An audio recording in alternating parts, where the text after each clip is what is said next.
Bonjour, nous arrivons au terme de notre étude du livre de l'Apocalypse et je vous invite à lire les chapitres 21 et 22. L'Apocalypse nous a décrit bien des ruines et bien des destructions, mais son aboutissement est une cité resplendissante. Après nous avoir annoncé cette cité, la Nouvelle Jérusalem qui descend du ciel sur la terre, chapitre 21, les 8 premiers versets, l'Apocalypse prend le temps de nous la décrire dans une vision qui clôt le livre à partir du verset 9 du chapitre 21.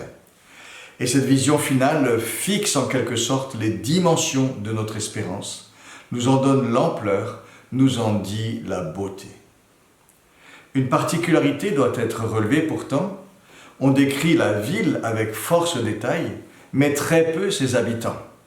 On sait qu'il y en a. Il représente les nations, chapitre 21, verset 24. Ce sont tous ceux dont le nom est inscrit dans le livre de vie, verset 27. Ils serviront le Seigneur, chapitre 22, verset 4. Mais pas de description de ses habitants, pas de description d'une foule immense, comme au chapitre 7. Pas de zoom sur les personnes, leur corps nouveau, leur visage, la présence de vieillards ou d'enfants. Et on reconnaît ici la sobriété biblique sur tout ce qui concerne l'au-delà. On s'en tient aux essentiels. La description de la Nouvelle Jérusalem insiste beaucoup plus sur sa taille, sur son éclat, sur sa gloire. L'objectif est de nous dire, il vous faut changer totalement d'échelle. Mais le cadre laisse entrevoir ce que pourra être la vie. Mais on l'entrevoit seulement, cela restera à découvrir.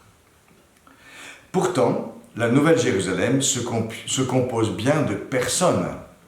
Elle est appelée l'épouse à plusieurs reprises.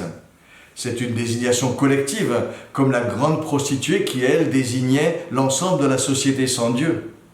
Le chapitre 19 annonçait les noces de l'agneau avec son épouse revêtue de lin fin, qui sont les œuvres justes des saints. Apocalypse 19, verset 7. L'épouse ici, c'est très clairement le peuple de Dieu. Et lorsqu'on la voit descendre auprès de Dieu, cette épouse, elle est appelée la Nouvelle Jérusalem, prête comme une épouse qui s'est parée pour son époux. 21, verset 1. L'épouse, c'est vraiment le peuple de Dieu. Mais c'est une ville entière qui descend du ciel. Le peuple de Dieu avec l'environnement nouveau que Dieu lui a préparé. Et on retrouve la même chose au chapitre 21, verset 9. L'ange annonce l'épouse, la femme de l'agneau, et c'est la ville sainte, Jérusalem, qui descend du ciel auprès de Dieu. Le peuple de Dieu dans ce qui sera sa demeure. Le peuple de Dieu dans la sphère nouvelle qui sera la sienne sur la nouvelle terre, mais une sphère qui vient du ciel, qui est préparée, donnée par Dieu. Alors on ne peut pas se prononcer sur ce que sera exactement cet environnement nouveau. La vision que reçoit Jean reste une vision avec ses images, mais notre texte affirme que le peuple de Dieu sur la nouvelle terre recevra un environnement qui sera riche de la gloire du ciel. Et Jean est transporté dans sa vision sur une haute montagne pour contempler ces choses, nous dit le verset 10. Pour nous aussi, c'est seulement lorsque nous sommes sur la montagne de la foi que nous pouvons apercevoir toutes ces choses qui nous sont annoncées. Quelles sont les caractéristiques de cette nouvelle Jérusalem? Jean souligne d'abord, nous l'avons dit, qu'elle descend du ciel, d'auprès de Dieu, verset 10. Tout le contraire de Babel qui, par ses propres moyens, essayait d'atteindre le ciel. La ville est sainte également, purifiée de toute souillure, nous dit le verset 10. Le but de Christ est réalisé. Faire paraître son Église sainte et irréprochable, Éphésiens 5, verset 27. C'est aussi une base de départ magnifique et nécessaire pour la nouvelle création. Rappelons par contraste la génération d'après le déluge qui n'avait pas cette base et le mal a continué sur la terre après le déluge. Jean souligne d'abord plusieurs aspects extérieurs de la Nouvelle Jérusalem. Lorsqu'elle descend, elle est déjà rayonnante de toute la gloire de Dieu. Son éclat ressemble à du jaspe, la pierre précieuse qui représentait Dieu lui-même sur son trône, dans Apocalypse 4, verset 3. Le jaspe normalement est opaque, mais ici il est d'une clarté cristalline. La ville rayonne de la gloire même du Seigneur alors qu'on la voit s'approcher. On distingue ensuite une grande et haute muraille, verset 12. Cela évoque la parfaite sécurité que Dieu donne. Dieu nous donne le salut pour muraille et pour rempart, disait déjà Ésaïe 26, verset 1. Mais la ville est un endroit où l'on peut entrer et sortir librement. Il y a 12 grandes portes, 3 par point cardinal, ce qui suggère l'ouverture et l'influence universelle de la ville, nous dit le verset 12. On n'y sera pas confiné. La ville est un centre en relation avec la vie qui se développe de partout sur la nouvelle terre. Ces portes auront pour nom celui des 12 tribus d'Israël, nous dit le verset 12, car la ville est le lieu de séjour de l'Israël véritable. Un ange est à chaque porte, nous dit aussi ce verset. Est-ce pour dire la sécurité totale de la ville? Est-ce pour signifier sa gloire à tous ceux qui y pénètrent? La ville a également 12 fondements, avec pour nom celui des 12 apôtres, nous dit le verset 14. Et ces deux indications des 12 tribus et des 12 apôtres mis ensemble nous dit vraiment que la Nouvelle Jérusalem rassemble le peuple de Dieu dans sa totalité. Elle accomplit les promesses faites à Israël et à Jérusalem, tout en étant l'Église pleinement accomplie. Les deux citoyennetés appartiennent à tous ceux qui y résident. Pas question d'identité séparée. Pour ce qui concerne les fondements, l'Église terrestre avait déjà les apôtres, l'enseignement des apôtres comme fondement. Éphésiens 2, verset 20. Elle ne le vivait qu'imparfaitement. Désormais, on vivra cela dans sa plénitude. Les apôtres sont les apôtres de l'agneau, précise le verset 14. C'est Jésus, mort et ressuscité, qui est le fondement ultime. Un nouvel éclairage est jeté sur la ville en considérant ses dimensions. Un ange tenant un roseau d'or entreprend de la mesurer. Et on distingue d'abord sa forme, c'est un carré, nous dit le verset 16. Puis on apprend ses dimensions, 12 000 stades de côté. Rien qu'à son écoute, ce chiffre exprime la capacité immense d'accueil de cette ville. 12 000 stades, c'est en fait 2200 km de côté. À elle seule, la ville couvrirait plusieurs grands pays d'Europe. Puis on découvre qu'elle forme non seulement un carré, mais aussi un cube parfait. Sa hauteur est pareillement de 12 000 stades, 2200 km. On atteint là des dimensions complètement vertigineuses, qui disent pratiquement une jonction entre le ciel et la terre. Mais on le répète, pas à la manière de Babel, c'est le ciel qui est venu sur la terre. Toutes ces mesures, bien sûr, sont symboliques pour nous dire qu'il nous faut élargir toutes nos dimensions, toutes les dimensions de ce que nous connaissons aujourd'hui. La muraille, quant à elle, mesure 144 coudées, nous dit le verset 17, soit 70 mètres. S'agit-il de sa hauteur, de son épaisseur? On ne le sait. En tout cas, ces dimensions hors normes disent que désormais, la gloire du ciel est vraiment présente sur la terre. Il est possible aussi que les formes carrées et cubiques veuillent suggérer que la ville est tout entière comme un temple pour Dieu.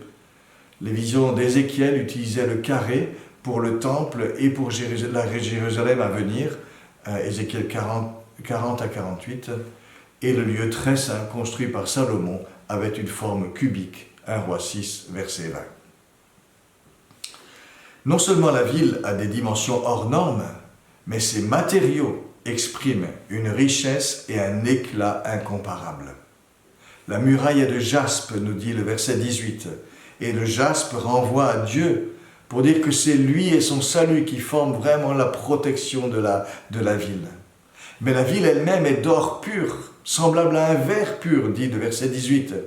Le verre réfléchit la lumière, l'or de la ville, pareillement, brille de toute la gloire de Dieu.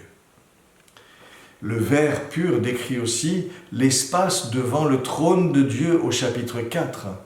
La ville possède donc la gloire même du ciel. C'est redit de cette façon-là. Les 12 fondements de la ville sont ornés de pierres précieuses, nous disent les versets 19 et 20. Et le texte nous en fait vraiment une description très détaillée, digne d'une devanture, d'une bijouterie de luxe. Et c'est peut-être une façon de dire la sagesse infiniment variée, infiniment précieuse de Dieu. Chaque porte de la ville est comme une immense perle précieuse d'un bloc, nous dit le verset 21. Cela rappelle le prix que Dieu a mis pour chacun de ceux qui vont entrer à l'intérieur de la ville. Enfin, il est question d'espaces larges dessinés à l'intérieur de la ville, dans la deuxième partie du verset 21. Et le mot qui désigne ces espaces peut désigner soit une grande place, soit une avenue. S'il s'agit d'une grande place, c'est certainement une place centrale de la ville, mais s'il s'agit d'avenue, c'est soit une avenue centrale unique de la ville, soit peut-être même une avenue qui s'ouvre à chaque porte devant pour celui qui entre. Et la ville est alors sillonnée de ces avenues, tout en or pur, qui accèdent toutes au trône de Dieu. En tout cas, on marche sur l'or sur toute la longueur de la ville. La description continue, à partir du verset 22, par plusieurs indications sous une forme négative, mais pour dire le contraste avec le monde d'avant, mais dans le sens d'une suréminence. Il n'y a pas de temple, nous dit le verset 22. La raison est que le Seigneur lui-même est le temple de la ville. Dieu est présent partout, à tout endroit de la ville, et en chacun de ceux qui s'y trouvent. La relation avec lui est immédiate, continue, permanente. C'est l'aboutissement de l'œuvre de Jésus. Et c'est pourquoi on précise que le Dieu Tout-Puissant est son temple, ainsi que l'agneau. Verset 22. Pas besoin non plus de soleil ni de lune pour assurer l'éclat de la ville, nous dit le verset 23. La gloire de Dieu est sa lumière. Et cette gloire renvoie là encore à l'agneau qui est son flambeau. L'œuvre de Jésus accomplie dans l'histoire éclaire et illumine toute l'éternité de son flambeau. On ne cesse de rappeler qu'on lui doit tout. On relèvera que ce texte ne dit pas qu'il n'y a plus de soleil ni de lune, mais qu'on n'en a pas besoin pour assurer l'éclat de la ville. Une troisième indication tourne autour de l'activité de la ville. Ces portes seront toujours ouvertes. Il n'y aura pas un moment du jour où il faudra les fermer, nous dit le verset 25. Et la raison est que là, il n'y a pas de nuit, nous dit le verset 26. La lumière de la ville sera permanente. Il est bien précisé que c'est là qu'il en est ainsi. Ce n'est pas une réalité universelle sur la nouvelle terre. Tout comme plus tard, lorsqu'il est dit que la nuit ne sera plus, chapitre 22, verset 5, c'est pour dire qu'on sera constamment éclairé par la présence de Dieu, qu'il n'y aura plus de place pour la nuit de l'absence de Dieu. Mais cela ne dit rien sur une cessation de l'alternance jour-nuit sur la nouvelle terre. En tout cas, cette image des portes toujours ouvertes est intéressante, car elle décrit la Nouvelle Jérusalem comme un centre de vie et de rayonnement en interaction avec le reste du monde renouvelé. Et la vision reprend ici une prophétie du prophète Ésaïe sur Jérusalem dans Ésaïe 60. Cette prophétie annonçait une gloire sans pareille pour Jérusalem, enrichie par le Seigneur d'une multitude de fils et de filles, qui devient une lumière pour les peuples de la terre, un lieu d'adoration du Seigneur, la ville où on apporte toute la richesse des nations, un lieu de paix et de salut dont le soleil ne se couchera plus et dont le Seigneur sera la lumière à toujours. Tout cela s'accomplit dans la Nouvelle Jérusalem. Mais comment comprendre plus particulièrement que les richesses des nations sont apportées dans la ville ? Un premier regard consiste à dire qu'il y aura dans le monde nouveau des éléments du monde ancien. La Nouvelle Jérusalem intègre sous une forme purifiée, rachetée, tout ce qui a fait la gloire de l'humanité passée, la gloire et l'honneur, la richesse des nations. Parmi tous ceux qui sont sauvés, il y a des gens issus de toutes les nations. Il y a aussi des rois de toute la terre, c'est ce que nous dit le verset 24. Mais il y aura aussi la gloire et l'honneur des nations, nous dit le verset 26, comme l'annonçait Ésaïe, qui disait qu'entreraient à Jérusalem toutes les ressources des nations. Ésaïe 60, verset 5, verset 11, et il est décrit comme affluent par des navires marchands remplis de biens. Ésaïe 60, verset 9. Comment donner sens à tout cela pour la Nouvelle Jérusalem ? C'est en disant que Dieu rachètera tout ce qu'il y aura eu de bon, tout ce qu'il y aura eu de beau dans la première création, pour l'intégrer, purifier dans la nouvelle création. Le savoir-faire humain, les arts, les découvertes, emmagasinés au fil de l'histoire humaine, seront intégrés et mis au service de Dieu dans la nouvelle création, employés pour le bien de son peuple. Dieu ne balaye pas l'histoire humaine et ce qu'elle a produit. La rédemption de la création s'accompagne de la rédemption de tout ce que l'humanité aura produit de bon, aura produit de bien, de beau au cours de son histoire. Mais un deuxième regard permet de dire aussi que le monde nouveau, certainement, continuera à produire des richesses et des réalisations régulièrement apportées dans la Nouvelle Jérusalem. Et la ville apparaît alors comme le centre d'un monde nouveau, où il existe d'autres lieux de vie et d'activité, mais centre vers lequel on viendra régulièrement pour célébrer Dieu, lui rendre un culte et l'honorer. Dans cette vision, la Jérusalem céleste ne résume pas à elle seule toute la réalité du monde nouveau, mais elle en est le foyer central, majestueux, le foyer de la gloire de Dieu sur la nouvelle terre, en interaction avec le reste du monde nouveau. Dernière notation, sous forme négative, mais ô combien importante, il n'entrera dans la Nouvelle Jérusalem rien de souillé, ni personne qui se livre au péché, nous dit le verset 27. Elle est la ville sainte dans un monde libre de tout mal, ce qu'avait déjà dit le chapitre 21, verset 4. La description de la ville se prolonge avec cette fois-ci une prise de vue de ce qui est à l'intérieur. Et que découvre-t-on à l'intérieur de la ville ?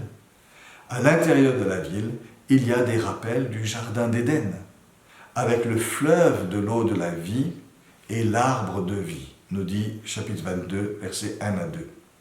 Et l'accent se déplace. On passe de la gloire éclatante de la ville au bienfait et à la restauration profonde que l'on peut y recevoir.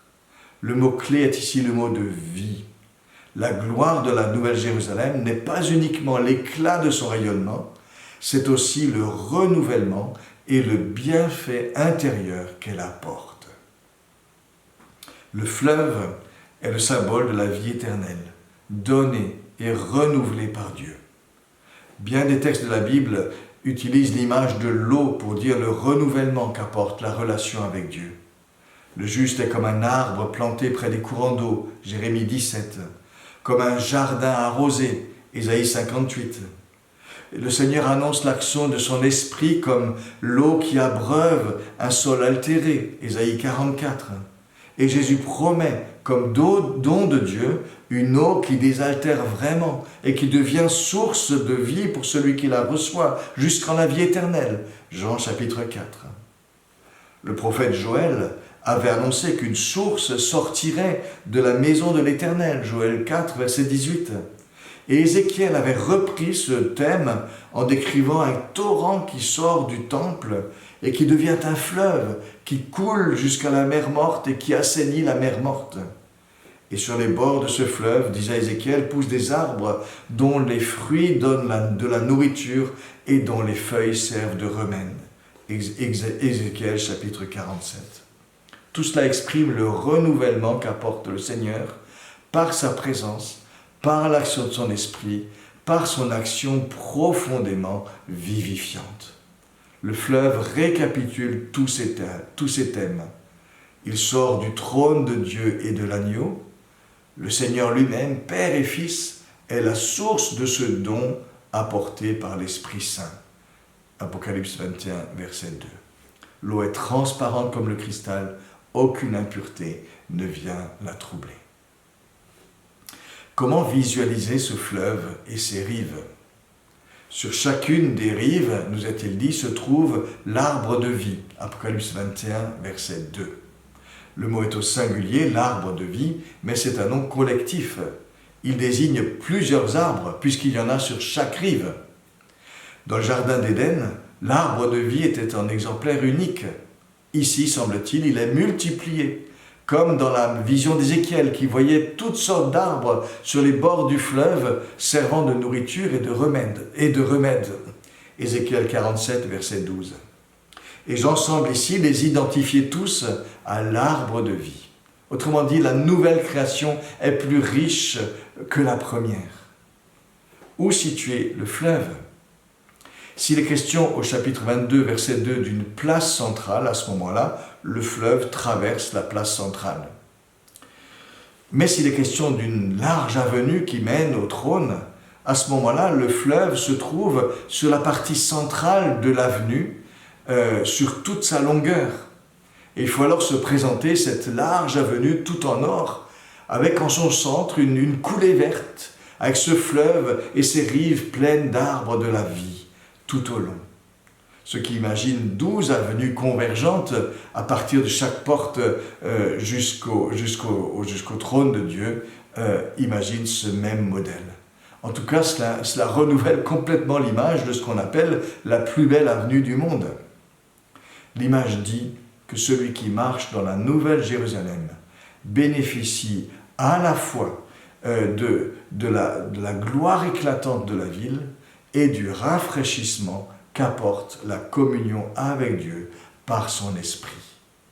L'arbre de vie représente la vie que l'on reçoit de Dieu dans sa communion. La chute en avait interdit l'accès. Maintenant, il est quasiment en libre service tout au long des rives du fleuve de la vie. Le fruit en est abondant, renouvelé, nous dit le verset 2. Mais cela nous dit que nous ne cesserons jamais de recevoir de Dieu la vie qu'il nous donne, et ceci pendant toute l'éternité.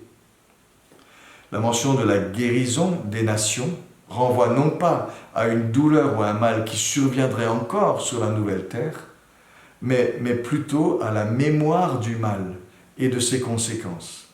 Par sa présence et son action, le Seigneur apportera sur ce terrain-là aussi une consolation profonde et éternelle, tout en assurant que désormais, on ne retournera plus en arrière.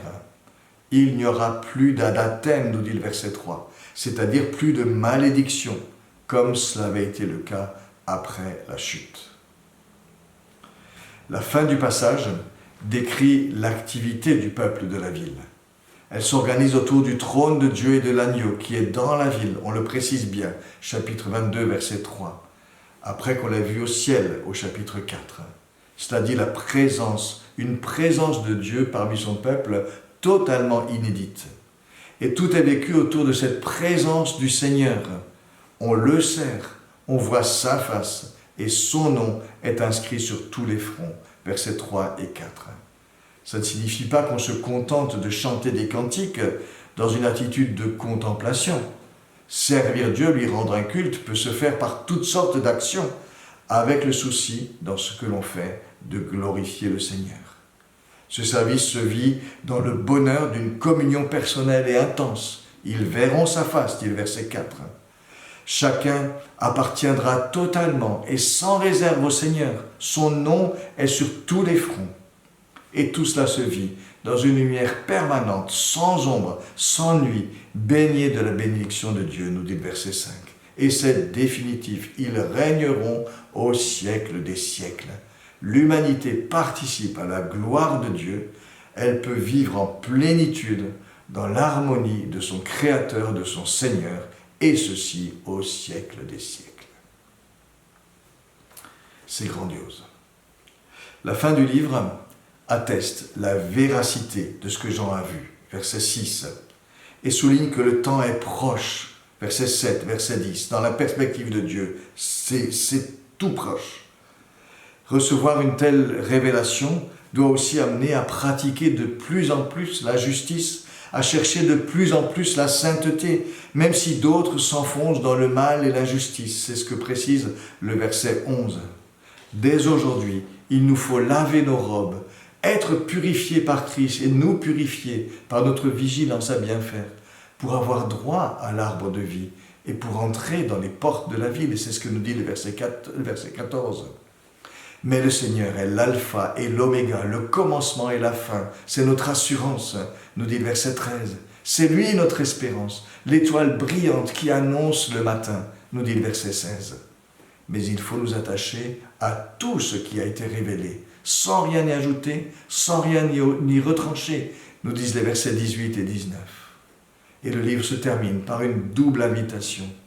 un appel au Seigneur Jésus, viens Seigneur. C'est l'Esprit et l'Église qui font cette prière. L'Esprit qui soupire avec nous dans l'attente du renouvellement de toutes choses.